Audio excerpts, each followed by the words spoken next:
Mengenal Jelly Tobing, drummer sangar era 80-an. Horace, dongan BK generasi milenial dan Gen Z, mungkin nama Jelly Tobing terdengar asing, tetapi bagi kaula muda yang besar di era 70 hingga 80-an, Jelly Tobing adalah seorang rockstar. Di usianya yang semakin senja, pria bernama lengkap Mangaraja Jelly Jusuf Langitan Lumban Tobing masih energik dalam urusan bermusik.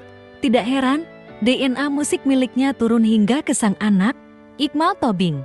Memulai karir bermusik sejak tahun 1960-an, Jelly Tobing telah menahkodai setidaknya 30 band kawakan di tanah air, seperti Super Kid, Giant Step, hingga God Bless.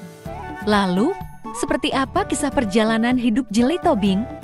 Yuk, kita bahas dongan BK, pernah satu band dengan Triawan Munaf. Jelly Tobing adalah penabuh drum bagi Super Kid dan God Bless, serta pernah mengiringi beberapa artis lawas seperti Bruri Marantika, Ernie Johan, dan Vivi Sumiati.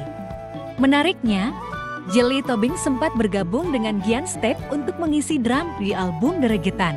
Posisi keyboard di Giant Step saat itu diawaki oleh Triawan Munaf, ayah dari penyanyi Sherina Munaf yang pernah menjadi Kepala Badan Ekonomi Kreatif periode tahun 2015 sampai tahun 2019.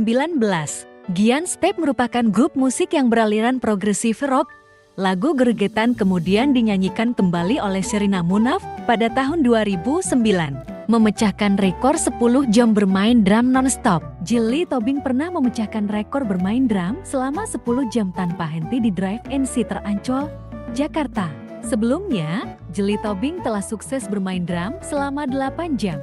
Bersama 20 band, mereka memainkan 254 lagu dengan beragam jenis musik, mulai dari pop, reggae, keroncong. Hasilnya, ia membawa uang sebesar 85 juta rupiah.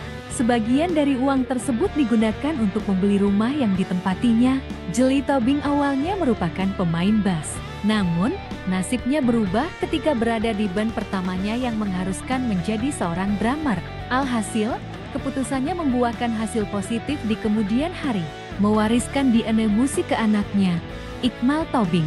Jelly Tobing telah mengemban title sebagai drummer rock Indonesia terhebat sepanjang masa. Permainan drum yang atraktif membuktikan kehabatan dirinya di atas panggung.